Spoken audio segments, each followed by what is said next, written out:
mas as minhas palavras não hão de passar. Foi o que o Senhor disse para quem? Para o profeta Jeremias. O que ele veste? O que tu veste, homem? Hein? Vejo uma vara de quê? Veste bem, porque eu velo pela minha palavra. Deus, ele vela pela palavra dele. Por quê? Por que Deus vela pela sua palavra? Porque Deus não é como um homem. Porque o homem mente. Porque o homem não tem palavra. Hoje em dia é muito difícil alguém dizer: você pode confiar no político? Quem pode confiar no político hoje? Dizer assim, esse cara é o tal, eu dou o voto dele de confiança. Quem? Nós somos tão bombardeados pela sociedade que um tomate podre vai acabar com uma dúzia de tomates bons. É ou não é? Eu diria que hoje para um cristão entrar na política é loucura. É a mesma coisa de eu entrar num barco que está afundando. É ou não é? Se eu sei que aquele barco está afundando, por que eu estou nele? Vou morrer. É ou não é? Então é até loucura o cristão entrar para a política. Mas a questão não é essa. A questão é que vamos entrar na palavra, amém? Como eu abri o texto, o título dessa campanha, eu vou entrar aqui numa das maiores muralhas que nós devemos derrubar. Qual é esta muralha, pastor? A muralha da minha vida. Amém? Derrubando as muralhas de minha vida. É o título da pregação hoje. Abra sua Bíblia em Josué. Capítulo de número 6.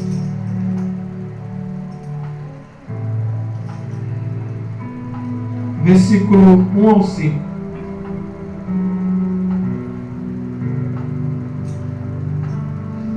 Ora, Jericó estava rigorosamente fechada por causa dos filhos de Israel. Ninguém saía e ninguém entrava. Então disse o Senhor a Josué: olha, entreguei na tua mão Jericó, o seu rei e os seus valentes. Vós, pois, todos homens de guerra, rodeai a cidade, cercando uma vez. Assim fareis por 7 dias. 7 sacerdotes levarão 7 trombetas de chifre de carneiro adiante da arca. No 7º dia rodeais a cidade 7 vezes, e os sacerdotes tocarão as trombetas. E serás que tocando longamente a trombeta de chifre de carneiro e ouvindo voz o zunido dela, todo o povo gritará com grande grita. O muro da cidade cairá abaixo, e o povo subirá nela, cada um em frente de si. Curva a cabeça. Deus Pai Todo-Poderoso, Criador dos céus e da terra. Deus que está acima das estrelas, Deus que está acima do mundo celestial. Deus que contempla, aleluia, a terra, os moradores e todos que nela habitam. Deus que está contemplando este homem e esta mulher nessa noite.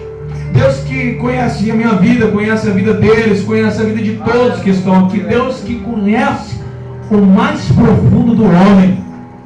Deus que nos sonda e nos conhece. Tradução, tu és poderoso por excelência.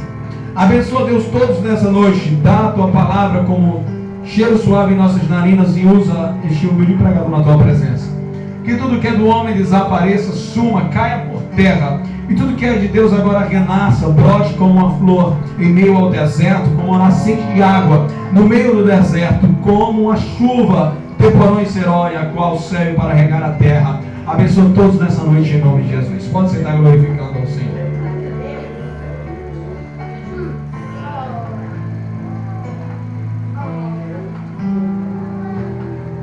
Irmãos, como disse para vocês, irei trazer nessa noite uma palavra a qual tem por título Derrubando as muralhas de minha vida. Sabemos que na vida, irmão, desde quando nós nascemos é uma luta.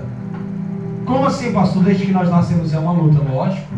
Porque nossa mãe, quando estava grávida de nós, ela tem seus enjoos, como qualquer outra mulher grávida tem. Tem o seu tempo a qual, quando a barriga começa a crescer, começa a ficar pesada, e ela não é mais aquela mulher como antes. Para varrer uma casa, para limpar uma casa, para fazer comida, janta, já não tem mais aquela mesma disposição. Isso tudo já gera uma luta. Porque uma mulher, quando tem um fruto dentro dela, uma criança ser gerada, ela até o seu alimento tem que ser um alimento dobrado, tem que ser reforçado, para que aquela criança venha crescer saudável, com força, com ânimo, que a mulher não venha ficar fraca, porque senão ela pode levar à morte. E até na hora do parto ela sofre. Se tiver um parto normal, ela vai sentir dores que a mente do homem não consegue entender. Só a mulher que deu à luz a um filho normal sabe do que eu estou falando. A palavra de Deus diz que é como se fosse dores da morte. Só aí você entende o quanto a mulher sofre até no momento do nascer de um filho. Então tudo isso foi uma luta para a nossa mãe, porque elas sofreram com nossa vinda a este mundo. Então desde o nosso nascer até agora, irmão, é uma luta. E quando a gente cresce, o pai tem que se preocupar com o filho. O que o pai se preocupa com o filho? Com o seu aprendizagem. O que ele vai ser quando crescer? Qual fruto ele vai dar? Se for um cristão, ele vai investir no seu filho para ser um pregador, um pastor, um profeta, um levita.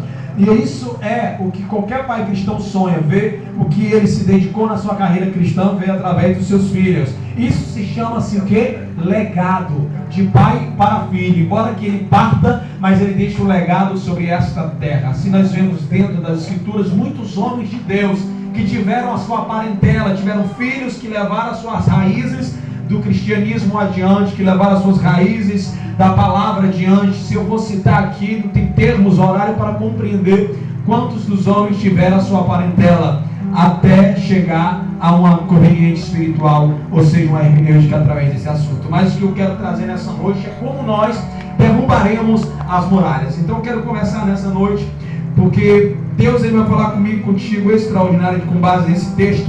Lembrando que o título desta campanha, irmão, a qual Deus ele fala para conosco, ele relata também em Hebreus, no capítulo 11, versículo 30, que diz que pela fé caíram os muros de Jericó, sendo rodeado durante 7 dias. Nós vemos que esta palavra, ela foi de tão impacto, irmão, dentro da história, que até nos tempos da lei, mediante a graça, ela seria lembrada através da palavra por autor da Bíblia, a qual ela não descreve que foi o autor do livro aos Hebreus.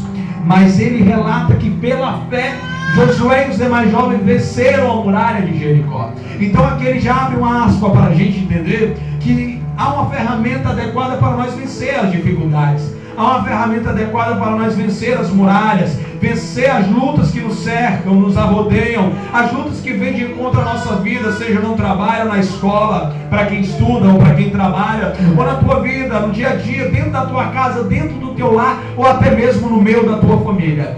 Deus ele relata dentro da sua palavra, uma palavra a qual ali o autor do Hebreus viu que há muito tempo ela foi usada. E ele também via que esta palavra tinha poder nos dias de hoje. E ela se chama fé. Que pela fé ruíram as muralhas de Jericó. E é pela fé nessa noite que as muralhas vão cair sobre a tua vida. Todas as muralhas que te impedem de ser bem sucedido, se tu crê na glória.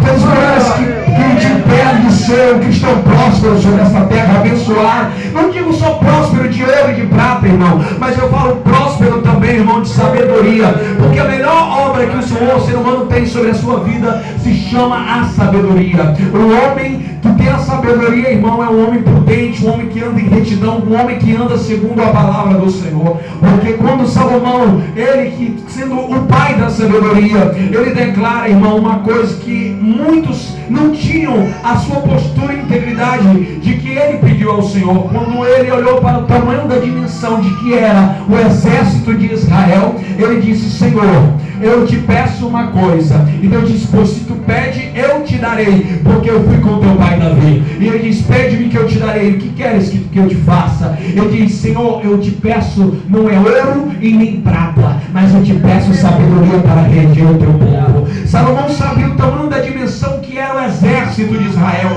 sabendo o tamanho da dimensão que era o povo de Israel, e ele foi sábio a pedir sabedoria, porque Deus, ele é o pai da sabedoria. Deus, ele deu sabedoria de Salomão, uma sabedoria extraordinária. E quando nós lemos as escrituras para pôr em prova se Deus deu a ele não aquilo que ele queria, chegou uma mulher a qual dormia com seu filho à noite, e ela veio matar o seu filho, e do seu lado estava a sua amiga, e ela lhe chegou para o rei, e disse: este filho é meu. E ela matou dela e trocou e deu o seu filho. Salomão ali poderia estar confuso, sem saber de qual ambos era o filho das mulheres, mas ele tinha a sabedoria de Deus, e ele disse: me dá a minha espada. Pegou a espada e traga o menino a cá, e trouxe. E quando trouxe, vou partir ao meio e vou dar um pedaço a cada um das mães. Mas a mãe que ama o filho, irmão, ela faz tudo pelo filho, disse: rei, não faças o tal, pode dar para ela. E ela começou a se debulhar em lágrimas, e a outra começou a rir. E ali a sabedoria de Salomão começou a resplandecer e disse: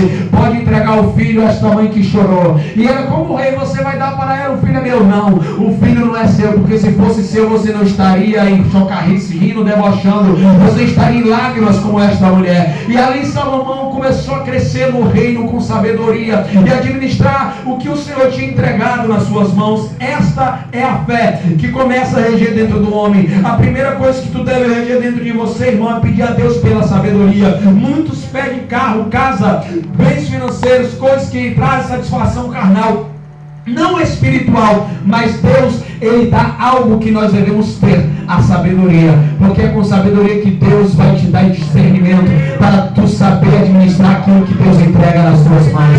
É com a sabedoria que Deus vai saber de qual momento certo eu estou se revestindo da armadura de Deus. É com a sabedoria dele que ele vai saber o momento certo de tu batalhar contra as forças espirituais do inferno. É com a sabedoria de Deus que tu vai vencer o maligno. É com a sabedoria de Deus que tu vai vencer essa potestade que tenta esfriar a tua alma, joga no canseiro e falta fadiga. E é com a sabedoria de Deus que nessa noite Deus está abrindo o intelecto do teu coração para tu receber esta palavra, porque a palavra diz no livro de Provérbios, o mesmo Salomão: quem acha a sabedoria buscou o grande favor do Senhor. Então receba o favor do Senhor nessa noite, receba a sabedoria para vencer as lutas, receba a sabedoria para receber vencer as adversidades que te cercam, receba a sabedoria de Deus para deixar a boca do leão, colocando a Bíblia como esse sólido sobre a tua vida, para proclamar a palavra do Senhor a tempo determinado sobre a tua vida. Esta foi a fé que fizeram as muralhas de Jericó caírem por terra. Durante 7 dias, irmãos, 7 dias, aquelas mulheres ruíram. Deus, ele fez uma promessa aqui no início dessa campanha, não sei se você lembra, mas eu lembro, está gravado em outra pregação, de quem fosse fiel durante 7 dias, Deus ia fazer algo extraordinário. Então nós vemos que foi poucos que acataram, mas muitos atenderam ao recado do Senhor. Então é sinal de que a muralha com certeza está caindo sobre a tua vida. Quem crê, glorifica o nome do Senhor. A fé não busca, irmão, a lógica, nem a razão humana. Não tem como explicar a fé. Ela não vai pela razão e nem pela lógica. A fé, ela busca aquilo a qual não se pode ver e se pode alcançar. Aos olhos dos homens era impossível aquelas muralhas ruírem. Era impossível eles atravessar aquela grande muralha. Mas os olhos de Deus disse: vai e sobe contra a cidade, porque eu já entreguei Jericó nas tuas mãos. Pela tua fé, irmão, esta muralha, aliás, pela tua razão, você acha que não tem solução para o teu problema. Pela tua lógica, não tem como você vencer essa adversidade. Mas pela tua fé, as muralhas vão cair por terra. Pela tua fé, este gigante que te atormenta, ele vai ter que cair no chão. E quando ele cair, tu vai ter que pegar a espada e cortar a cabeça dele, como fez Davi, para mostrar aos potestades e principados que há um Deus na tua vida. Só quem tem essa fé em Deus, ele glorifica e exalta o seu santo nome. É quase impossível ouvir o povo de Jericó zombando daqueles sem terra, com chifres de carneiro. No lugar de uma lança, uma caixa de ouro em vez de um carro de guerra. Deixa eu dizer, o povo ali, ó, dá até para imaginar. O povo de Jericó estava vendo lá fora, o exército de Israel estava zombando. Olha o bando de doido. Eles vêm encontrar nós na cidade fortificada, com chifre de carneiro e com uma caixa de papelão dourada. banhada a ouro, que era a Arca da Aliança. Está até zombando, irmão. Como tem muitos que estão zombando de você e de mim agora. Eles acham que nós vamos lutar contra eles no punho, na carne, na boca, na língua, não. Muitos zombaram Jericó do que os israelitas estavam fazendo, de que Deus ordenou. Deus disse: olha, pegai o sacerdote, cada cá com um chifre de carneiro, e ali tocar em trombeta, e vai juntos com a Arca da Aliança, e rodear Jericó durante 7 dias. Todo dia era a mesma coisa. Todo dia eles iam com a Arca da Aliança, que representava Cristo, e tocando as trombetas. Tocando as trombetas. Durante 7 dias ali o povo começou a zombar deles. E diz aí, em vez de estar com um tanque de guerra para derrubar aqui, eles estão com uma caixa de papelão. Deixa eu te dizer, irmão. O inimigo acha que nós lutamos como ele, na carne. Mas o povo de Deus vence ele com a palavra do Senhor. É com as armaduras que Deus nos proporciona lutar. Mas sim de santidade, seguia de obediência e ousadia ao Senhor. Deixa eu dizer. O povo de Deus, ele vence com obediência e santidade e ousadia. Crente ousado, irmão, é aquele crente que está no meio da guerra e diz: rapaz, está o inferno inteiro contra mim, mas Deus está do meu lado. E o que é que tu creu? Eu creio assim, que 1000 vão cair ao meu lado, 10.000 à direita e eu não vou ser atingido. Crente, ele crê assim, irmão, ele crê numa coisa que parece não ter solução. Vamos ler na Bíblia, vamos mergulhar nas Escrituras Sagradas, vamos ver Geazi, quando saiu da casa lá